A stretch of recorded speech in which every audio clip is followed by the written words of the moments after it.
Hello everyone, this is Dr. Cross, and this video will be reviewing the major assignments for psychopathology. This review of assignments will come directly from your course syllabus, and I will also be providing you a glimpse of the assignments also on Blackboard.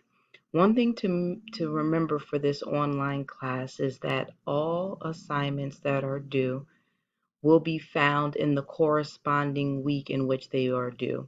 So as you move along through the course and you click on each separate week, when we get to a week where there is an assignment due, it will be listed under that week.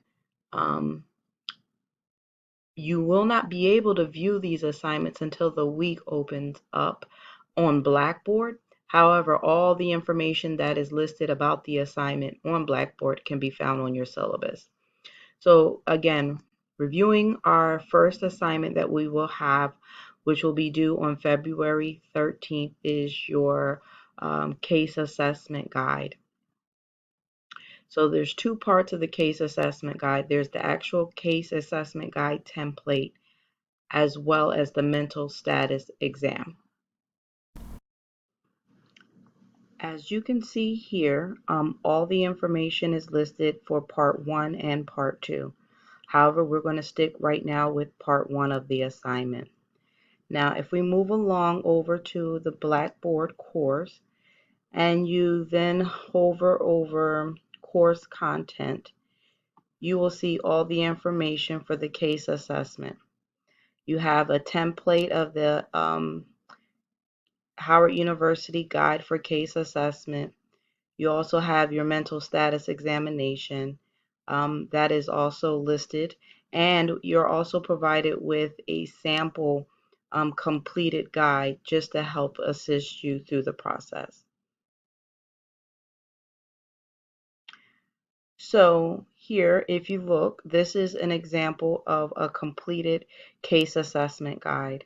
And the reason why we provide this for you is to demystify the process for you.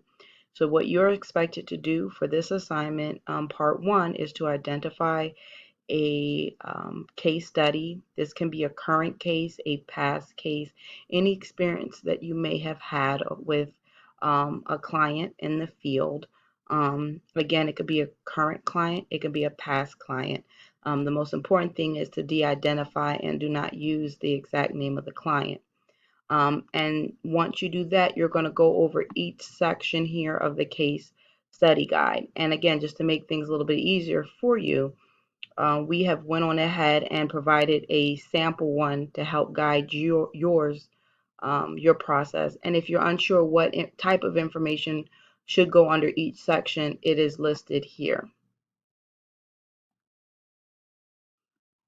And that is the sample case study guide, which is HU Case Assessment Guide 2. If you click on the assessment guide itself, here is the full guide that we want you to use and apply to your client. This is how you are to write up part 1 of your case assessment.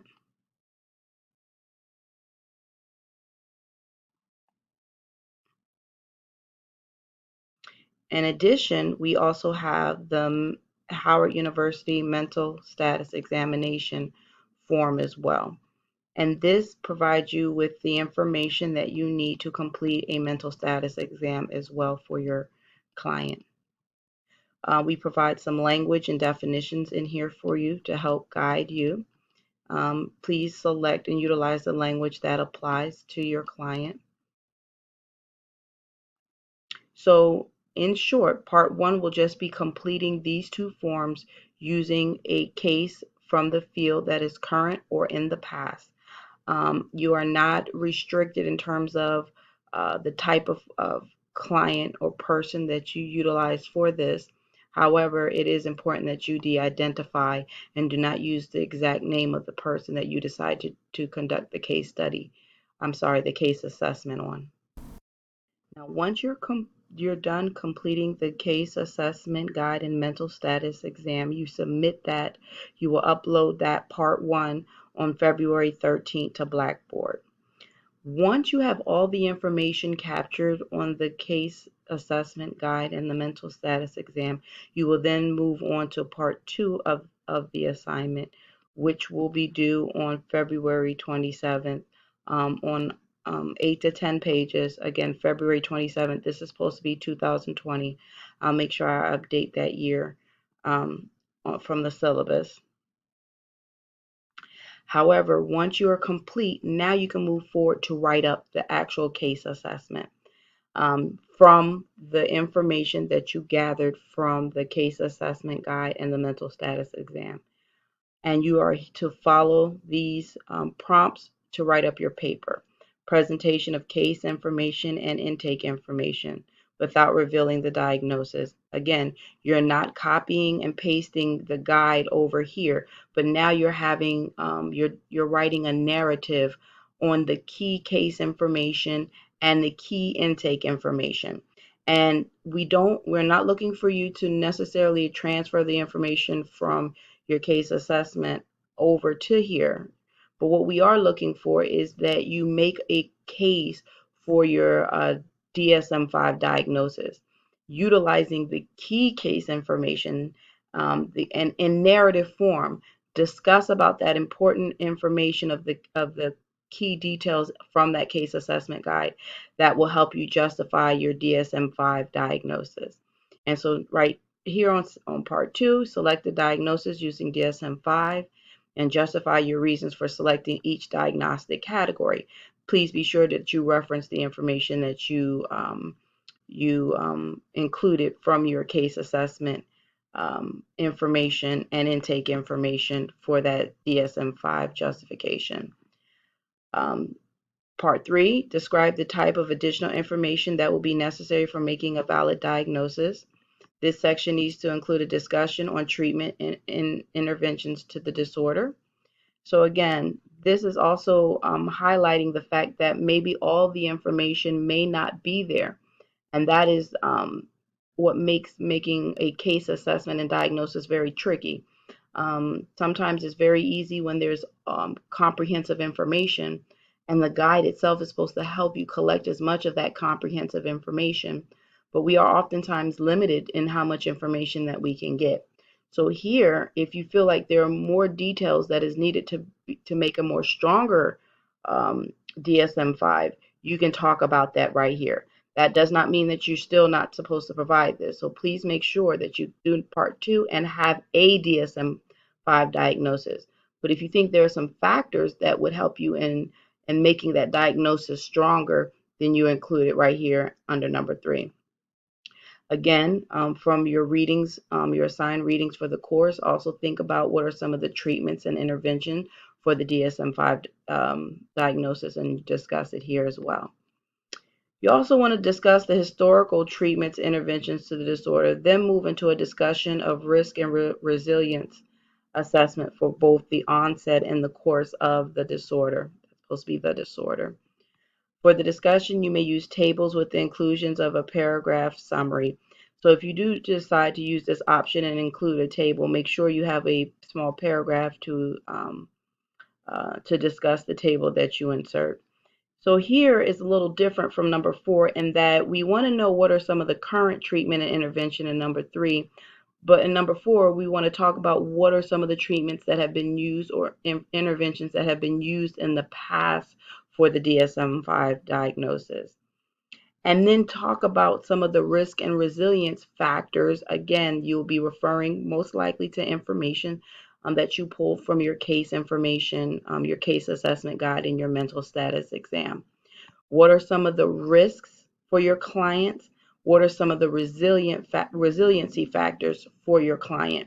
Again, these are the comprehensive information that you are extrapolating from here.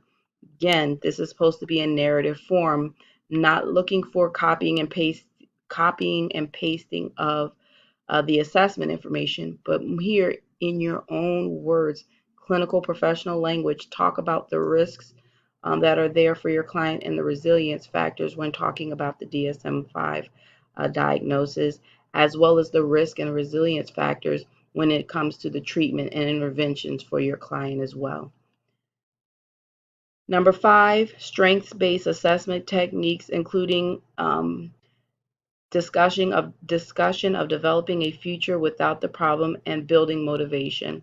So here again, think about some of the strengths that your clients may possess, and that may be related to some of the resilience factors as well.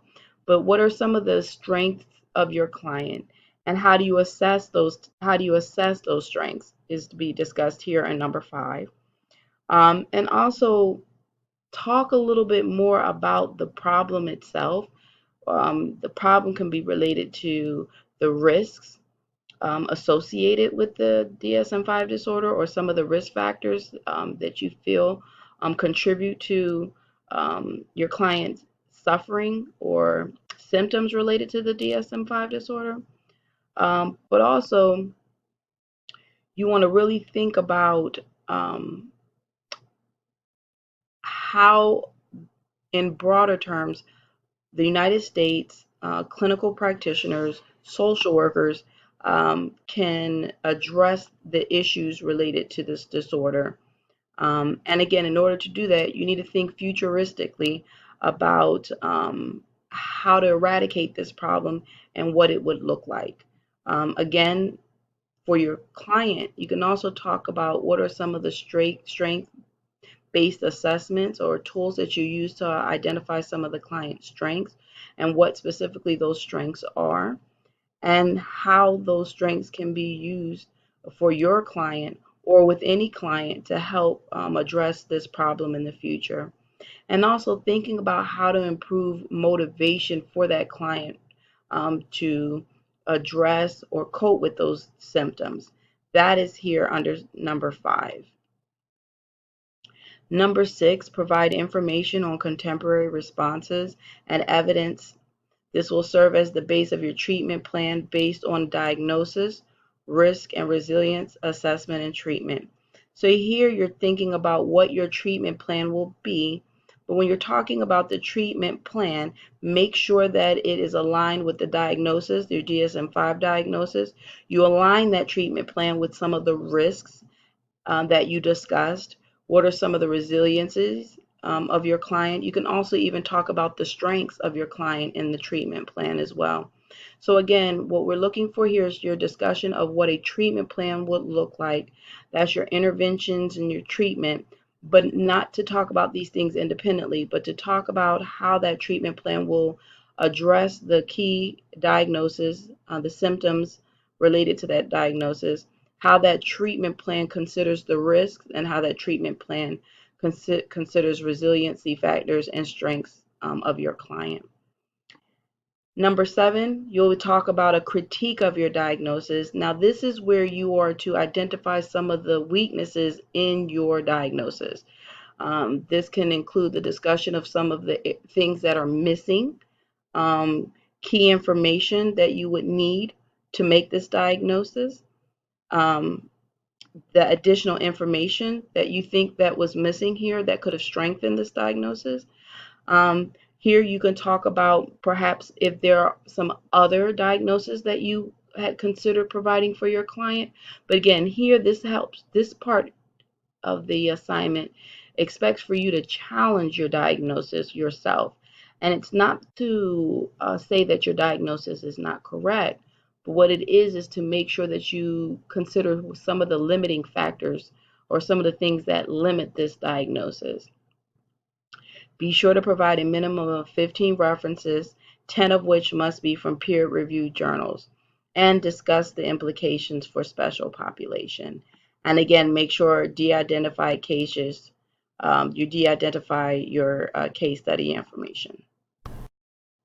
Okay. Now we're back onto Blackboard. This assignment will be in week 5. You will not be able to see these weeks because they haven't opened yet, but please remember as you move along through the course weeks, it will be open for you and you will be able to see the assignments. Once you scroll down, most of the assignments will be listed at the bottom of the week section. And here it goes, case study part 1. This is where it'll be listed. You should be able to click on it and submit it and so forth. There is points, but this is part one of the assignment. Part two will actually demonstrate the points. The reason why the assignment is broken up into two parts is because it's comprehensive. And in the past, some of the feedback from the student was to break down the assignment into two parts so it's not too overwhelming for students to complete. The next assignment will be group oral presentation. Each group will have 30 minutes time period to present a case. This will be a group assignment. Your grades will be based on the group's ability to organize thoughts and reflections. You will be expected to present your ideas and questions in a clear and concise manner. This assignment is an attempt to bridge the gap between theory and practice of clinical social work and attempt to stimulate some of the unique learning that can occur through seeing a therapeutic approach in action. You are expected to select a case from your field. Your group members pick a case. All of you all can talk about the different cases that you want to consider, but pick one of them and using the case assessment guide, present your selected client. Case assessment guide again can be found in the course content section. Now, some students ask, do you have to use the case assessment guide because it's very comprehensive? You do not have to, but it is strongly recommended because as you can see in your use of it with your case assessment assignment, it is very good at teasing out and gathering key information that will help you make the most accurate diagnosis for your particular client that you're presenting. But you do not have to, and it's not expected for you to upload another case assessment guide. However, it is a tool for you to consider using to present this information in terms of getting all the information needed. As part of the presentation, select a practice approach and present your intervention utilizing the practice approach. Members of the group will present the approach and how they applied it with their clients by providing sample dialogues to illustrate how you have applied the approach. PowerPoint presentation is what you are to upload for this assignment due March 19th. In your PowerPoint presentation, I suggest that you utilize this tool because for online classes, many of the students find that use of PowerPoint helps keep them on track, make sure it documents that they're covering the key area of the assignment. Also, it will allow each member to record. PowerPoint has a dictation feature that allows you to record while you're talking each slide. I strongly recommend that you divide the work up amongst all group members. All group members should be presenting on the PowerPoint, and you can decide which section which group member will be talking about. I also strongly recommend that when you present your PowerPoint presentation, that on the introduction slide or the very beginning slide, that you list all members of the group. And when each group member is covering a particular section, make sure that there is an introductory slide for each section that you're covering, and the person that is responsible and doing the presentation for that section is listed on the slide. So for instance, on the very first slide, you should have all your group members for one.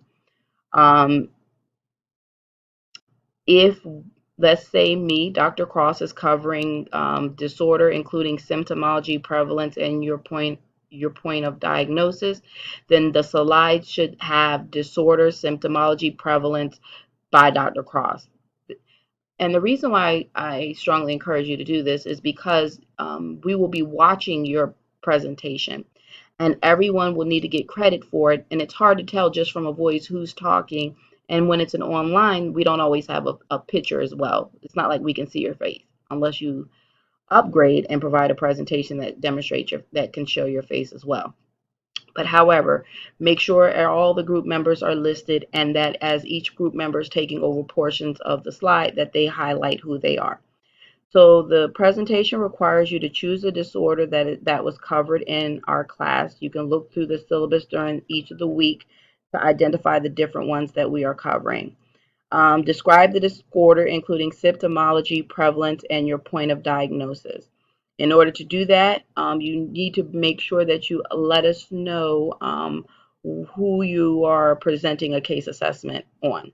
So it will require you to provide some background information on the client that you are presenting but please be mindful that the focus of this assignment is not to do a comprehensive case assessment, but it is to extrapolate the key information from your client to help discuss more what the disorder is and what the treatment and responses are, okay?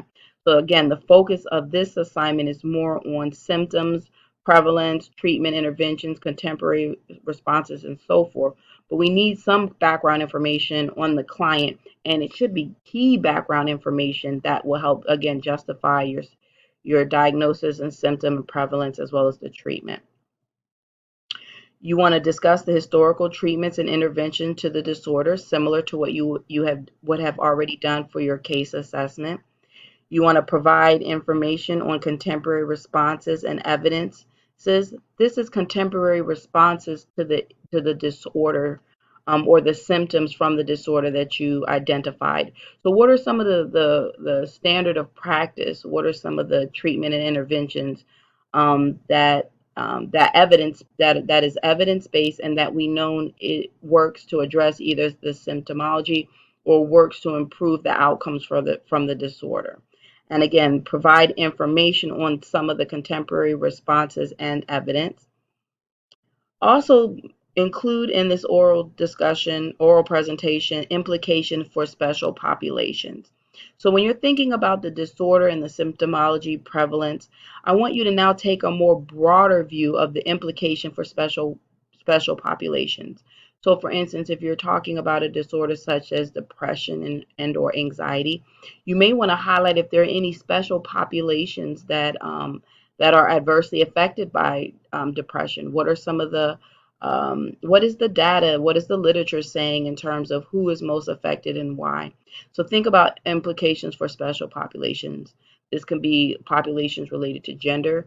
This could be populations related to race. This could be populations um, um, related to children, elderly person, and so forth. Make sure you provide an outline for all class members. Not a specific outline, but in your presentation, you need to be very clear who's saying what, who's presenting on what subject matter, because it is a group assignment. Groups that will get higher level grades are ones that can complete each section thoroughly and really outline that all members participated. Prepare an independent log that describes the participation for each group members.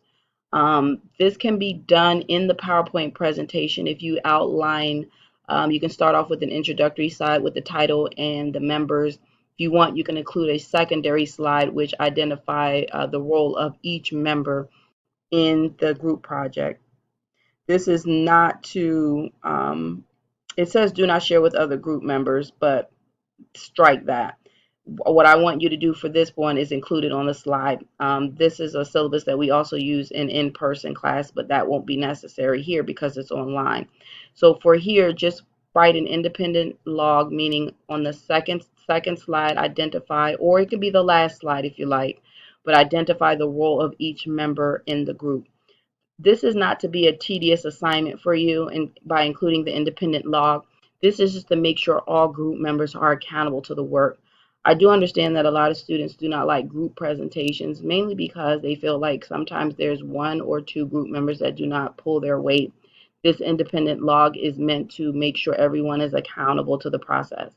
If somebody is not listed as doing work or having an assigned role, they will not get the same grade by a long shot as the other members of the group, and that's what the purpose of the independent log is. Be sure to provide an annotated bibliography with a minimum of 10 references, 5 of which must be from peer-reviewed social work journals. Annotated bibliography, I will put a sample up of on Blackboard of an annotated bibliography.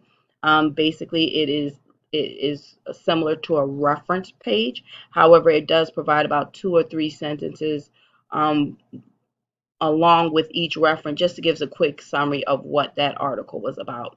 The annotated bibliography is your evidence. This is the evidence that you will be bringing to the discussion. So when you're talking about the DSM disorder, the symptomology, prevalence, and your point of diagnosis, you might want to consider the DSM-5 as one of your bibliographies or one of your references for the DSM-5, um, the disorder and symptomology. And then you will give a brief summary of what that section was in terms of what it was, the summary of the actual disorder. That's one example. Another example is if you want to use one of your required textbooks to talk about the historical treatment and intervention, you'll make sure that you list the textbook as one of your references in the annotated bibliography and a quick summary of the section that you utilized in that book that talked about the historical treatment and intervention for your disorder. Again, you will need about 10 references, 5 of which must be from peer-reviewed social work journals. The other 5 can also be some of the websites listed in the Blackboard for you. I listed websites to help further your knowledge about a particular disorder and to give you other options to look up information on those disorders so that you're not just limited to your required textbook. Make sure that your PowerPoint presentation is creative and it's engaging. Make sure that it's clear, the audio is clear. Make sure that it is clean and neat, um, spell without spelling errors, grammatically correct, and so forth. Please be mindful you're giving this oral presentation. To me, you're being graded on it. However, you will most likely upload a copy of this presentation, not only in Blackboard for me to grade, but will also probably be uploading it to the discussion board so that other students can comment on it. I'm not sure yet how I'm going to have the other students access it, but the bigger point here is I want you all to be mindful that um, the presentation might be viewed by other groups. So please make sure it is professional, creative, and engaging. Now we're back on the Blackboard under week 10, which is where this assignment can be found. There will be your group presentation, quick summary, reminder of what the assignment is on. You can click it and upload it.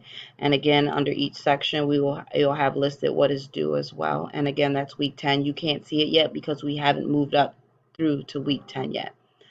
Also, while it's on my mind, I don't think I showed you this, but on week 7 is part 2 of the case study. So I said it had part 1 and part 2. This is where you will find a case study part 2. When you click on it, that's where your rubric as well as your points possible. Your rubric is very important. If you click on the rubric, it will show you how your assignment will be graded.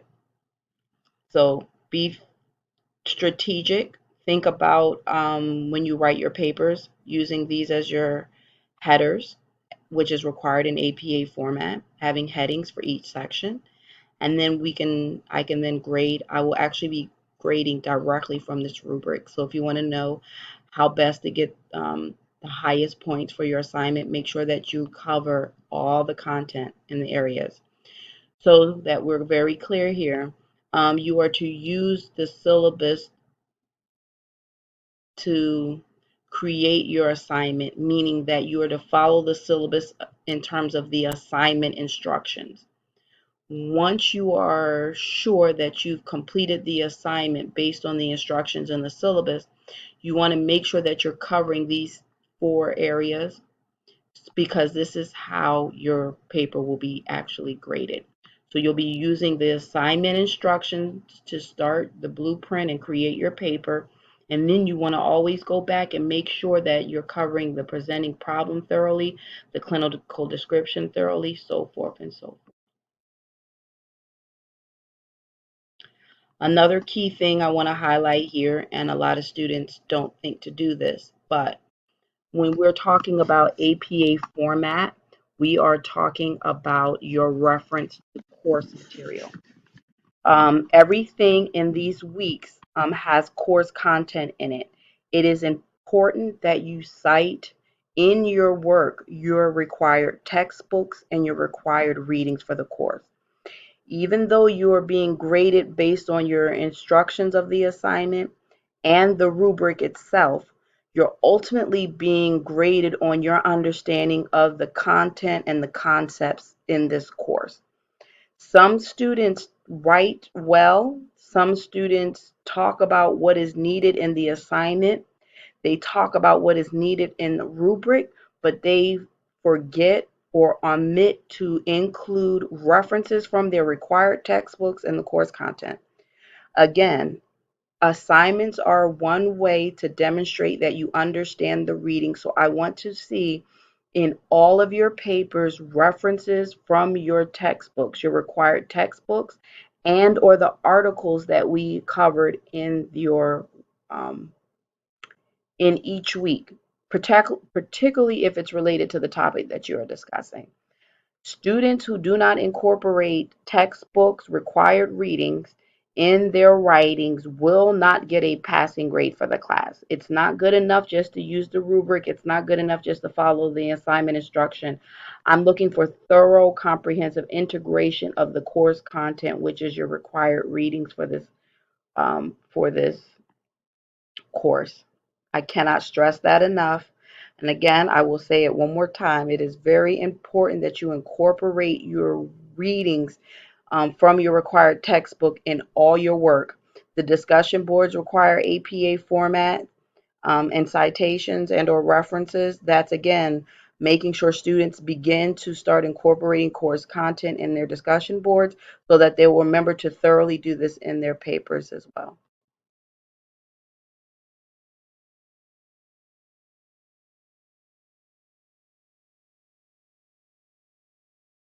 Similar group presentation, rubric is listed here. You click on that as well. Same with your presentation. I'm looking for integration of course content. Our final major assignment, case analysis final assignment. You are required to respond to the following items listed below for this assignment. Please use essay format in responding to all items with exception of the clinical description. This is an independent assignment and should not be discussed with another student, field instructor, or other behavioral practitioners until after final grades are submitted. The reason is that we are in this assignment trying to improve your clinical skills. I want to know how you're viewing the problem, how you're understanding the key findings from the case study, how you're conceptualizing it, and how you're applying a DSM-5 diagnosis. So here, presenting problem, include a summary of the problem that has led the client to seek services. Please include the symptoms, duration, and the impact that the problem may have on the client's functioning, social, family, academic, employment, relationships, etc. That's part one, the presenting problem. Part two, clinical description of client. Allow the following categories, all the following categories must be completed. Here you're either presenting a clinical disorder or a personality disorder or a combination. Based on the presenting problem, does this person have a clinical disorder, personality order, both? So again, clinical description of the client. Utilizing a clinical disorder, describe the client. This is the case that is provided to you in your syllabus, and we'll go over that, or I'll show you where that is in a few minutes. So again, I want a clinical disorder and I want and or a personality disorder and or a personality disorder. But you'll be describing that client based on your understanding of what that clinical disorder or personality disorder is. In this section of the paper, you'll be discussing theories of causation. Discuss two theories that show that most promising explanation about each of the client's diagnosis. So again, discuss two theories that show the most promising explanation about each of the client's diagnosis. Be sure to use the key theoretical concepts to demonstrate your understanding of the theories, okay? Hopefully, up to now, you have had some courses in our program that discuss theories of causation. So, based on the clinical description, the clinical disorder, personality disorders, what theories best help explain what is going on with this client? That is supposed to be listed right here. Treatment. Explain at least two interventions that have produced the best results in alleviating or minimizing the client's symptoms. So in this section right here, you're going to present some theories that explain that your client's diagnosis. And in this section, you want to give me 2 interventions that have produced the best results in alleviating or minimizing the client's symptoms. The client that we are referring to will be the case of Raven. This assignment is due April 9th, 6 to 8 pages. And then make sure that you review this case in detail. And then once you review this case, you're to fill this part out in your final paper. Please be mindful that this assignment is very similar to your case assessment. It's actually challenging you to do something very similar, but you'll be writing it up in this way, following these prompts here. And so this, instead of having you identify the client, we're actually providing the information for you this time, and then you're going to complete these key areas here. Now we're back on the Blackboard under week 13. Scroll down, Case of Raven assignment right here. Click on it, rubric here. Please remember, again, when you're looking at these rubrics, that it is important that you go over the rubric and make sure you're covering the key areas in the rubric. You're making sure that you're using the assignment description to write out your assignment following the expectations from the syllabus. Then you're making sure that you're going to get full points for your write-up by making sure the key areas are covered. However, it's not enough to just use the assignment description and the rubric. You also must integrate thoroughly course content in your required readings in all of your writings in order to get full credit. If I do not see references, integration of course content, even though you've applied the syllabus, even though you've applied the rubric, I will send the paper back to you so that you can make sure you thoroughly integrate the required readings, because the assignments are just opportunities to demonstrate that you understand your readings and you can apply it. And just to remind everyone that this final assignment is not to be discussed with your fellow classmate or your group members. This is giving you the opportunity to hone in and improve upon your own clinical skills and your ability to look at a case and come up with the DSM-5 diagnosis and to discuss it. I'm not expecting students to be seasoned providers. I'm not expecting students to be accurate. I'm not expecting students, every student, to get the actual DSM-5 diagnosis correct. But what I am looking for is, how are you identifying that diagnosis based on the symptoms that was presented, and how are you justifying your disorder is what I'm more concerned with, because that is the clinical skills in which we're trying to improve on this in this course. Again, I hope this helps explain some of the assignments that are required in this course. We will have our first virtual office hours sometime next week. If you have more questions about these assignments, I will be available to you. As always, you can feel free to come to my office. Two, if you have any questions about the assignment and you want to talk one-to-one.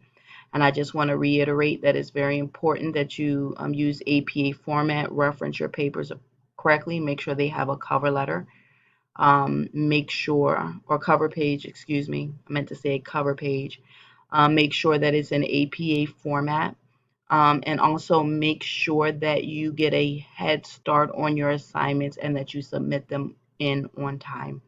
As stated before, assignments that are not submitted on time will miss the opportunity for submission, because the assignment will close and will not reopen. So please, again, make sure you put the due dates for these assignments in your calendars. Thank you very much and have a good day.